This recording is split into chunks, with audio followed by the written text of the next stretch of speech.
Hello everyone, I am making this video. I've actually been sitting here cleaning some chitterlings because I was asked by quite a few people how to clean them.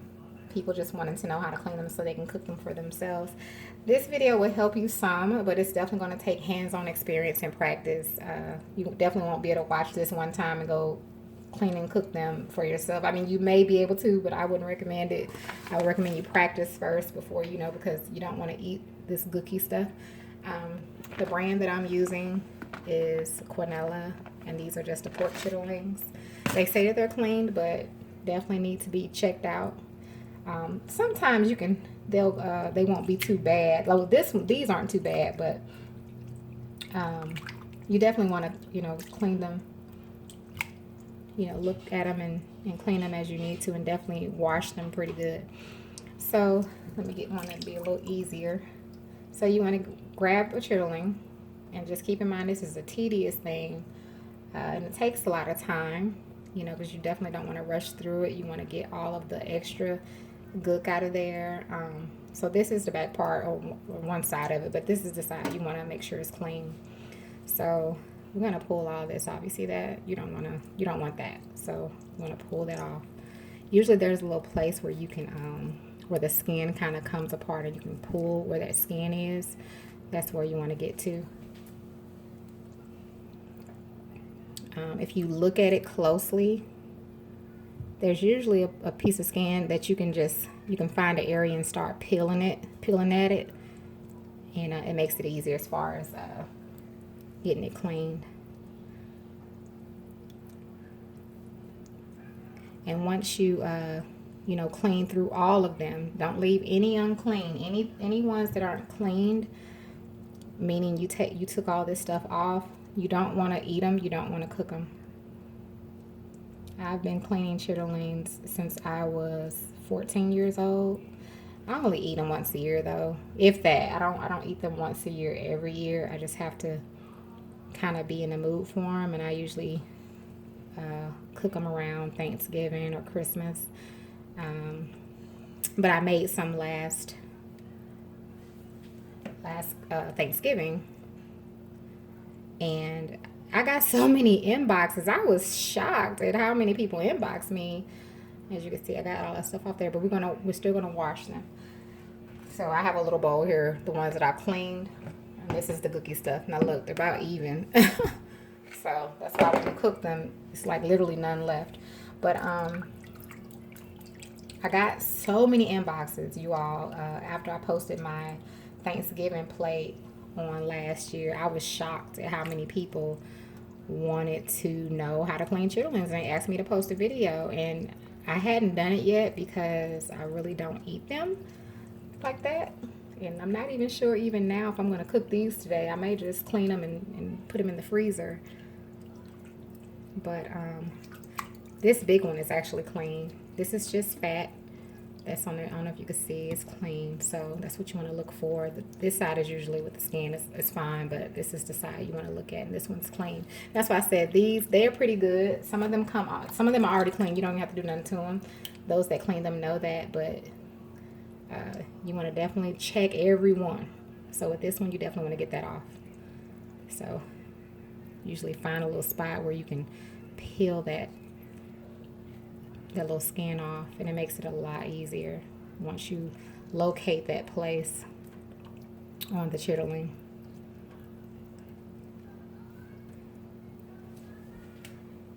And but yeah, I'm not sure if I cook them today. It depends. Only me and my oldest daughter eat them. If I clean them, I'll share that too. That'll be another video. But I may just clean them and freezer bag them and put them in the freezer for a later date. So as you can see, you don't want all of that. For one, this is 2 chitterlings, so we just want to pull that apart. And you just want to get that off of there. Get in between that skin and just start pulling. And all of this, well, part of that is a chitterling too, so we're going to put that one down. There's usually a way you can get in between the skin. I'm gonna get one I can see if I can show it a little better.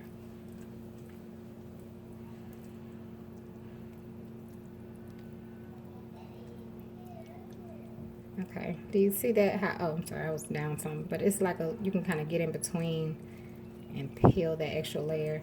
Now, sometimes you don't have to pull that extra layer of skin off. When it's the gook on it, I do that instead of trying to tediously pull. And I'm gonna show you what I'm talking about. Let me see.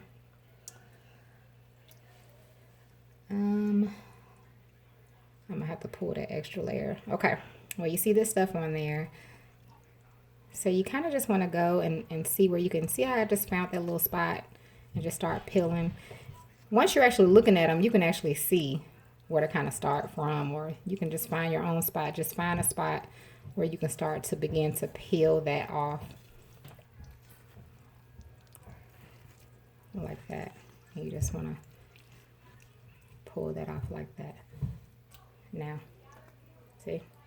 Now it's ready to be cleaned, washed, and everything.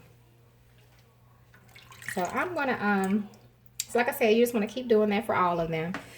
And then once you've done that, I would definitely recommend you wash your chitterlings using clean water each time. And you could do it in your sink, whatever you feel comfortable with. Everybody has their preference. I do mine in my sink, and I'll run some water with the stopper, you know, wash them real good. And then and I'll show that part. I'll show the cleaning part that way. Those that don't know, but you want to rinse them at least 5 or 6 times. But I'll show you how I do that. You see how I just went in between that? I don't know if you caught that. And that way you'll know. And then if I don't clean mine, if I don't cook them, then I'll just share a way that you can cook them.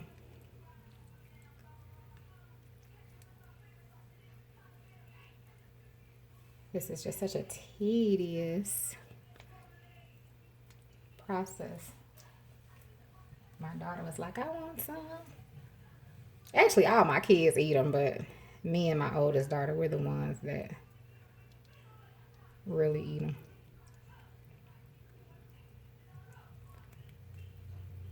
Okay.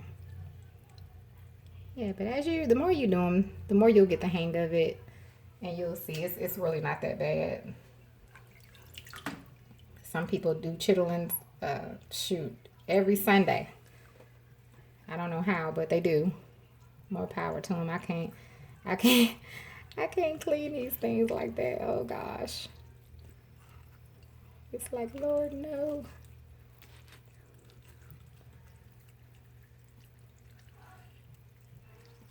I just really try to keep my word when I say I'm going to do something, especially after so many people ask me. I have been thinking about it. I was like, Lord, I don't want to eat these things right now, but I don't have to. I could just clean them and freeze them. So I'm just trying to show you so you can see. I'm going to do one more, and then I'm going to pause you guys until I am done. This one's almost clean. We'll do one that's actually dirty. I'm going to pause you all until I'm done with these, and I don't have many here. This was just a 5-pound bag, so this wasn't much. I'll pause you all until I'm done taking this stuff off, and then we'll come back and we'll wash them together just so you can see, and then we'll be done. All right, so you just want to find a place and begin to just peel this gook off. I don't think it even matters where you start. Just get it off there. This was a real dirty one. Get that off there. I know some of you are looking like, what? Yeah, this is what we do to eat chitterlings. We go through a lot to eat a chitterling, y'all. I definitely love them. I just can't eat them like that. They are delish. Okay, you see how I'm pulling that apart like that? So I'm gonna get all that gook off there. And all that filthiness you just saw is gonna be gone. It's gonna be in my left hand, and I'm gonna show you. Just trying to make sure I'm not gonna pull my chitterling apart. All right, now, literally have all the nasty stuff in this hand, so we're gonna put that in the bowl over here, and then I have the clean chitterling here.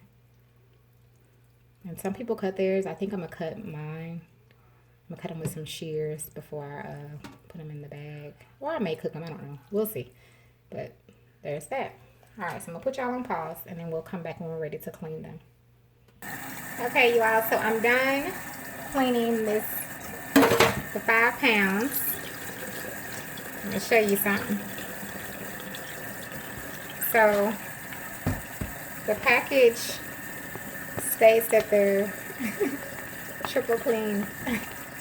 Well, here's the chitterlings that we're gonna wash and rinse. Hopefully you can see that. Yeah. Okay. And here's all the stuff that I took out. It's a lot. So that's all the stuff we're gonna throw away and get rid of. So what I do when I rinse mine, I'm gonna grab a little vinegar.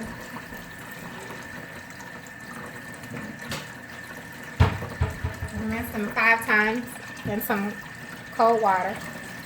This is just vinegar. And I kind of just do them like this. So I'm going to do this 5 times. And then we'll go ahead and cook them. I'll go ahead and show you all how I cook mine. So you just want to do that. And then you want to get, take this water out. And then you want to do it again. So you can use a strainer or you can just pour the water off. These hold water pretty good. So just keep that in mind. That's why I like to wash mine a good 5 or 6 times. Just to be on the safe side. Alright. So we'll come back when we're getting ready to put these in a pot. I'm gonna